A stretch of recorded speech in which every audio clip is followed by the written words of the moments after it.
Hello everyone, I'm Jack Fisher and welcome to my world. And I can gladly confirm that world was laser focused on all the news coming out of San Diego Comic-Con 2022. While I wasn't lucky enough to attend, I did find myself endlessly checking my newsfeed, tracking every leak, rumor, and reaction I could. Needless to say, I was quite distracted for several days. But if I'm being honest, there were only two major stories I was focused on. One, of course, was Marvel Studios. Their presence always generates the most buzz. And they're a big reason why interest in this year's Comic-Con has been so high. And of course, I'm certainly interested in the future of the Marvel Cinematic Universe, especially now that Phase 4 is about to come to an end.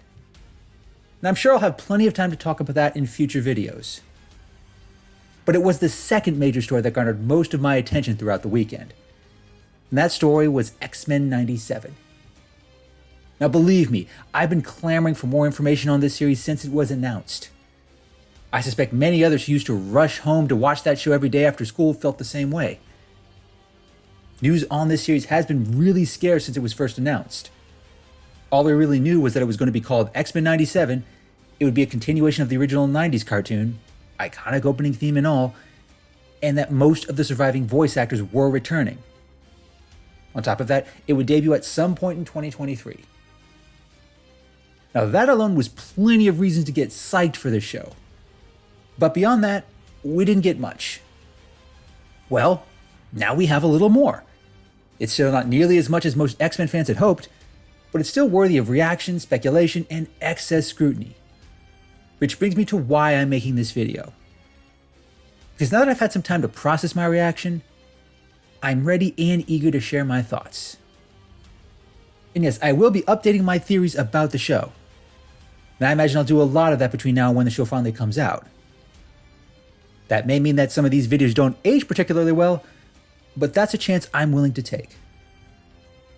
In terms of real tangible news about this show, we did get some relevant information. First and foremost, we got a more tangible release date. We now know that this series will debut in the fall of 2023. As of the making of this video, that feels a long way off. But for a show like X-Men, I'm willing to be patient. Given how long it's been since Marvel heavily invested in X-Men cartoons, I'm used to being patient. But beyond the release date, we got a few more important insights. Chief among them was our first glimpse of the updated character designs. The main cast is still Cyclops, Jean Grey, Beast, Storm, Gambit, Rogue, and Jubilee. And their costumes are almost exactly the same as they were when the show last aired in 1997. Storm's hair also got a bit of an update. She now appears to be sporting her famous Mohawk look. That is a look that she had briefly in the show, but it was in an apocalyptic future. Could that mean something? I honestly don't know. In addition to the main cast, we also got to look at some other supporting X-Men characters, most of which did show up in earlier seasons. They include Cable, Bishop, Morph, Forge, Nightcrawler, and Sunspot. Overall, their appearance isn't that different. However, Morph appears to have his more comics-accurate look as Changeling, and Sunspot is also an interesting addition, seeing as how he wasn't a major player in the show. That leads me to believe that these characters might not be a full-fledged team, they might just play important roles in this first season, either as guest stars or side plots. It all really depends on the kinds of threats they face. And, as it just so happens, we get glimpses of them too. Not surprisingly, most of these are villains who had a major presence throughout the show. Mr. Sinister being front and center is quite appropriate. He often proved to be the most tenacious and cunning, even compared to someone like Apocalypse. Making him the primary antagonist makes a lot of sense. As for the other characters shown with him, well, this too was intriguing, and for reasons I'll touch on later. Sebastian Shaw and Emma Frost were definitely enemies in the show, but they were only a major presence in a few episodes in Season 3 during the Dark Phoenix saga. And by the time that was over, they had turned on one another, along with the whole Inner Circle.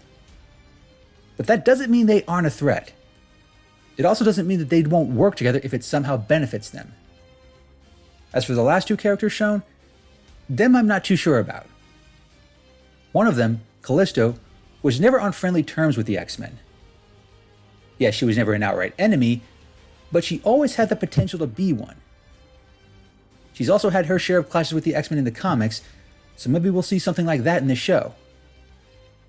The last character in the preview, who most agree is Valerie Cooper, well, she could be a real wild card. Because if she is indeed Valerie Cooper, then she promises to complicate things for everyone. In the comics, she's an ordinary human, but her specialty is helping the government confront the inherent dangers of superpowered beings. Sometimes that has made her an ally, but for the X-Men, she has been an enemy. Her presence might make a lot of sense in X-Men 97. Earlier in the show, characters like Henry Peter Gyrick and Bolivar Trask had a similar role. But they eventually lost favor with their allies in the government when their Sentinels started to turn on humanity. It was a major failure on their part, and one that someone like Val Cooper can definitely exploit. How will she do this? And what could this mean for the show as a whole? Well, this is where the speculation comes in. It's also here where I'm going to update my earlier theories about the kind of story we'll see in X-Men 97. Because while there wasn't much revealed in terms of plot or content, one important detail was confirmed. When this series begins, Magneto will be leading the X-Men. There was even a brief glimpse of him in his new attire, which, by the way, I think looks incredible. Now, this revelation isn't too surprising. It was already confirmed that this show would be picking up where the last one left off.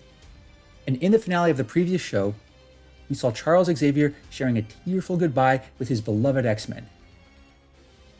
He was gravely injured and in need of Shi'ar medicine in order to live. So, he left Earth with Lilandra, leaving his X-Men behind to carry on his dream. Magneto was with him during that final send-off. And, having evolved a great deal over the course of 5 seasons, it made sense that he would help continue that effort. But even though the Magneto we saw at the end of the show was very different from the one we saw at the beginning, I have a feeling his efforts to fill Xavier's shoes will have mixed results at best. With that in mind, here's how I think X-Men 97 will play out initially. And keep in mind, this is just me theorizing. I have no inside information whatsoever. When the show begins, Magneto is leading the X-Men as best he can.